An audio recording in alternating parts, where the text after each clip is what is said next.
precursor to this poem. Sometimes I just get really pissed off, and so I write poems and I put them in this folder where I don't touch them, and I just let the emotions sit there. And this is one of the ones I chose to read, so I'm trusting y'all with a lot of pretty intimate stuff, so thank you for that. But this is my poem called I Hate Couples. I hate couples. I hate when two people are so content living in the shadow of one another. I hate when they speak in unison and live to the same heartbeat. We love the beach. We had that class last semester. We hold hands everywhere we go because we're terrified of going a second without physical contact. We fall asleep together every night. We look into each other's eyes and feel like nothing else exists. We wrap our arms around each other's waist when we're just standing there because a hug should never have to stop. We think that the universe only deals cards that you know how to play. We think that none of this really matters. We think that everything is a little bit fucked up in one way or another, and that's okay. We think that politics are bullshit. We think that the world's gonna end soon, and that's okay.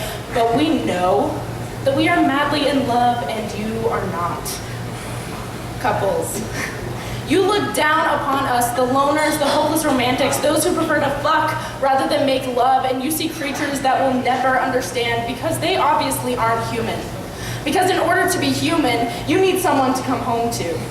Someone to brush that wisp of hair off your face, someone to press their lips and hold them against yours for what should be a second too long, but too long will never exist. What you don't see is this girl who, yes, she is madly in love and she knows the ache of having that extra appendage being ripped away for too long, and she has now felt her own amputation for 3 years. She is madly in love with a man who said that nothing could make him stop loving her except an expired student visa. You don't see this girl who knows the longing and the pain and the suffering and the beautiful rush of dopamine that makes it all worthwhile when he pulls you in at the end of the day and rests his chin on top of your head. You don't see this girl who misses him like gum must miss the bottom of your shoe when you scrape it into the trash. You don't see this girl who sees him not as the boy whose hair she made fun of before she made the mistake of shaking his hand for the first time, but as the man who has the guts to say fuck it and live every second like it's his last one. You don't see this girl who tells him that she's over him, who tells him that she's moved on, who tells him that when he comes back to town, it's just sex, who tells him that she's met this great new guy, who tells him that it didn't work out, but she's fine, who doesn't tell him that she's so happy that he's falling in love with someone new, who tells him that her world is falling apart, but hey, at least it makes good poetry.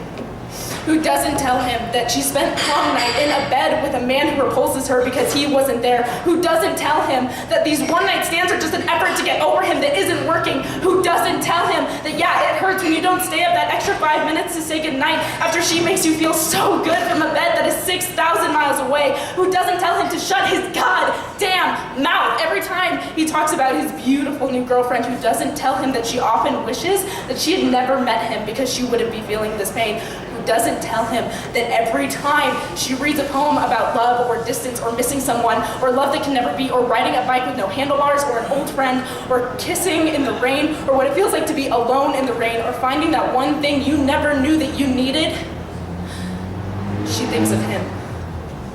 Because even though it sucks, nothing could hurt worse than losing him. So couples, I'll have you know that I am not ignorant. I know what it feels like to be tethered to another soul, to feel it wrap around you like a blanket even when it isn't cold outside. I know that joy and I know the pain. I remember it well. But just do us all a favor and love a little more quietly.